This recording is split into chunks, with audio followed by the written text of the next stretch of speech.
Ludan Games'ten herkese merhaba.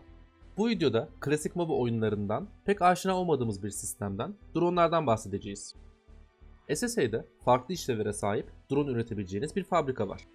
Yeteri kadar zalyumunuz varsa ihtiyacınıza göre drone alma şansına sahipsiniz. F tuşu ile drone menüsünü açtığınızda 6 adet drone olduğunu göreceksiniz. Bu menüden fare ile seçim yapabilirsiniz. Ayrıca menüyü hiç açmayıp klavyeden drone'un numarasıyla seçim yapmanız da mümkün. Drone seçimi yaptıktan sonra 3 saniyelik bir üretim süresi devreye girer. Bu esnada aynı tuşa basarak işlemi iptal edebilirsiniz. Ek olarak bu süre boyunca hareket ve ateş edemez, yetenek kullanamazsınız. Eğer hasar alırsanız üretim iptal edilir.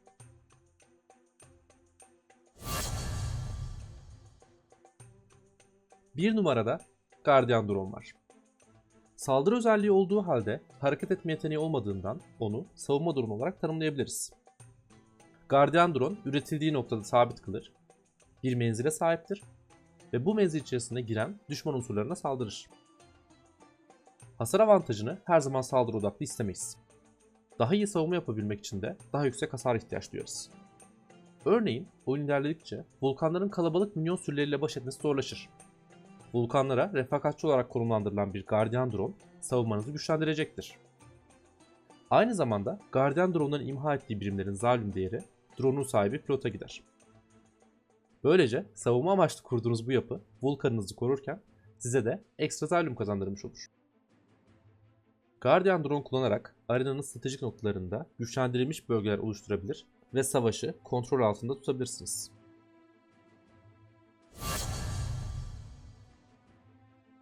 İki numaralı drone'umuz Balistik. Bu drone hareket kabiliyetine sahiptir ve kulvar boyunca ilerler.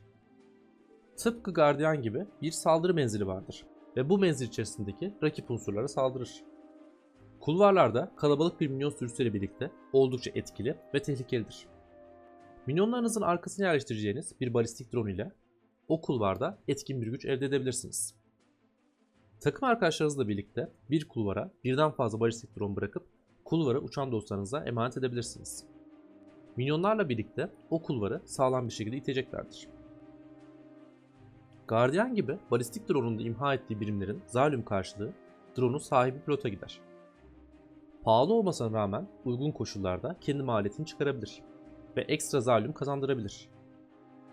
Balistik drone ile ilgili bilmeniz gereken önemli bir detay ise sadece kulvarlarda ve haritanın size ait olan yarısında üretilebilir olduğudur.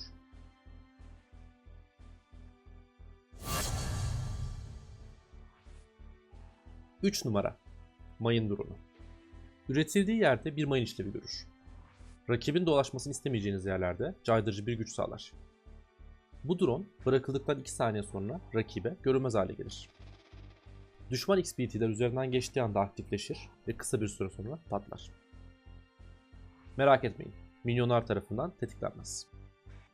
Mayın dronları oldukça pahalı teknolojilerdir. Oyunun erken aşamasında bu maliyet sizi geriye düşürebilir. Oyun ilerledikçe daha da kullanışlı olur. Özellikle süper bilgisayarlarınız düştüğünde karargahınızın etrafına mayın döşemek son çareniz olabilir. Oyun esnasında rakibinizi tuzağa düşürmek için de farklı noktalarda kullanabilirsiniz.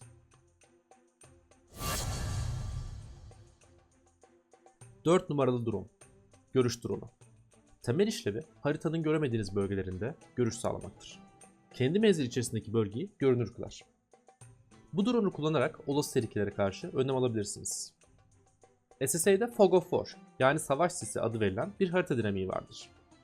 Dost birimlerin olmadığı yerlerde olup biteni göremeyiz. Bu durumlar için görüş drone'u kullanabiliriz. Üretildiği noktada kalır ve belirli bir alan için görüş sağlar. Tarafsız bölgede neler oluyor? Diğer kulvarlardan baskına gelen var mı? Baskına gitsem beklenmedik misafir çıkar mı? Karargahı bıraktık çıktık ama gizlice yıkım planları yapan var mı? Tüm bu soruları düşündüğünüzde oyunun seyrinde harita takibi ve görüş hakimiyeti kritik bir önem arz ediyor. Rakibin nerelerde gezdiğini bilmek, neler planladığını anlamayı mümkün kılar. Oldukça uygun fiyatlı olan görüş drone'unu kullanmaktan çekinmeyin.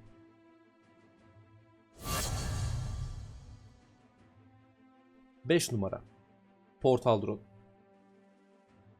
Bu drone arenanın herhangi bir bölgesinden kendisine ışınlanmanızı sağlar. Üretildiği yerde sabit kalır. P tuşuna bastığınızda 5 saniyelik bir gecikmenin ardından yanına ışınlanırsınız.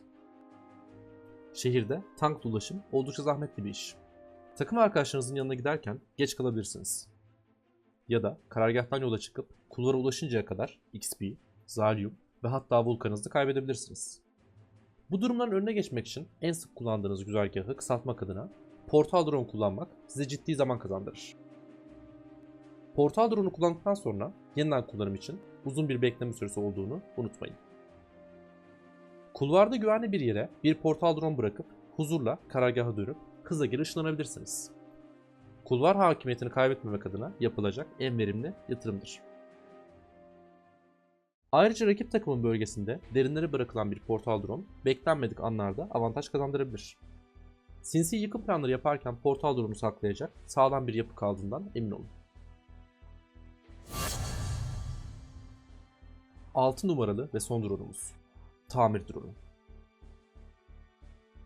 Tahmin edileceği üzere ana görevi XP'nizi onarmaktır. XP'ler temel can yenilenme özelliğine sahiptir. Ancak bunun yeterli gelmediği ve acil can yenileme ihtiyacı duyduğunuz durumlar olabilir. Bu durumlarda tamir drone'u çok etkili bir yardımcıdır. Üretildiği noktada size ve takım arkadaşlarınıza ekstra can yenilenmesi sağlar ve iyileşmenizi hızlandırır. Gelişim aşamasında XP ve Zalyum kaçırarak geri düşmek istemeyiz.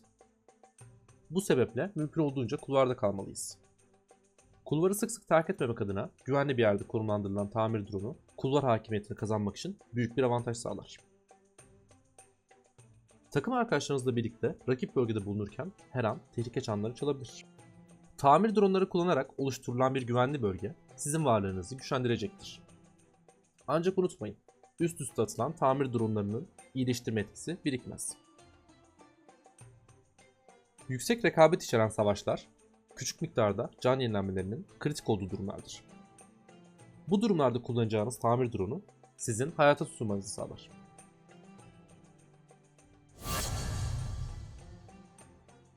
Tüm drone'lar için ortak olan ve unutulmaması gereken bazı hususlar var. Öncelikle drone'ların bir yaşam süresi yoktur.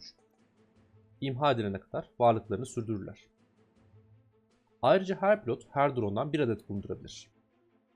Var olan drone'unuzu yeni bir satın alım ücreti ödeyerek başka bir konuma taşıyabilirsiniz.